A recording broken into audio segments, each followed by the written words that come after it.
قریش مکہ نے نبی کریم علیہ الصلوۃ والسلام سے حضور کے نبی ہونے کی دلیل مانگی۔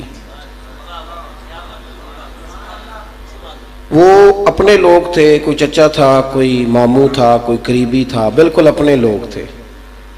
باہر کے جو لوگ ہوتے ہیں ان کو مطمئن کرنے کا انداز اور ہوتا ہے، اور گھر والوں کو کسی بات پہ مطمئن کرنے کا انداز اور ہوتا ہے۔ یہ سارے اپنے تھے، یہ وہ لوگ تھے جنہوں نے حضور علیہ السلام کو بچپن میں بھی دیکھا تھا، آغاز شباب میں بھی دیکھا تھا۔ حضور کا سیدہ خدیجہ الکبریٰ رضی اللہ تعالی عنہ کے ساتھ نکاح بھی ان کے سامنے ہوا تھا، سارا کچھ دیکھا تھا۔ پھر بھی انہوں نے پوچھا کہ آپ نبی ہیں تو دلیل؟ تو باقی سب لوگوں کو اللہ کے محبوب علیہ السلام نے معجزات دکھائے، لیکن جب اہل قریش نے اپنوں نے دلیل مانگی تو اللہ نے فرمایا محبوب ان سے کہیے، یہ قرآن مجید کی آیت ہے، کہا ان سے کہیے کہ میں باہر سے نہیں آیا، فقد لبثت فیکم عمرا من قبلہ، میں نے اس سے پہلے ساری عمر تمہارے درمیان ہی گزاری ہے۔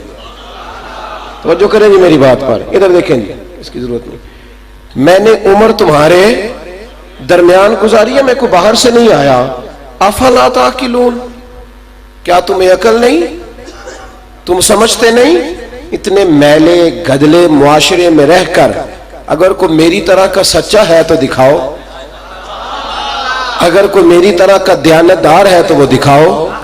اتنی خوبصورت جوانی، اور اس جوانی پر پھر تقوی کے سارے معیار جب پورے اترے تو پھر مان لو کہ جو تمہارے بیچ رہے اور 40 سال عمر گزاری پھر بھی ہر داغ سے دور رہے تو یہ اللہ کے سچے رسول ہیں۔ نبی کریم علیہ السلام نے اپنی 40 سالہ حیات کو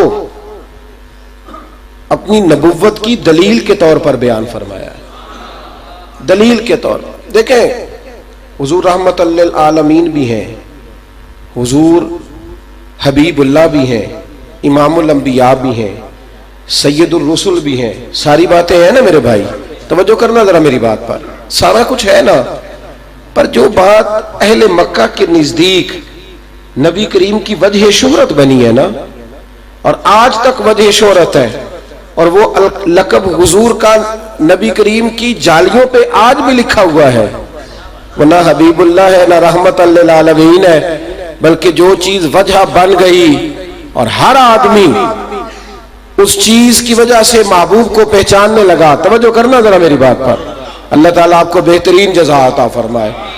تو کہا جو چیز وجہ شہرت بنی نا، جس نے مقام، دیکھیں نا محبوب کی ہر شان ہی بڑی شان والی ہے، حضور کا ہر مرتبہ ہی بڑا اعلیٰ ہے، لیکن جو چیز وجہ شہرت بنی اور جس سے اپنے اور بیگانے پہچاننے لگے وہ ہے میرے نبی پاک کا صادق اور امین ہونا۔ شہرت اس سے ہوئی کہ یہ وہ محبوب ہیں جو صادق، اور آج بھی اللہ تعالیٰ آپ سب کو گنبد خضرا کی زیارت نصیب فرمائے، اللہ ہمیں وہاں لے جائے اور پھر وہاں اللہ ہمیں ادب کے ساتھ رکھے۔ جو حضور کی جالیوں پہ کلمہ لکھا ہے نا، وہ ہے لا الہ الا اللہ المالک الحق المبین، اور آگے لکھا ہے محمد الرسول اللہ صادق الوعد الامین، محمد اللہ کے وہ رسول ہیں جو اپنے وعدوں کے بڑے سچے ہیں اور اپنی بات کے بڑے ہی کھرے ہیں۔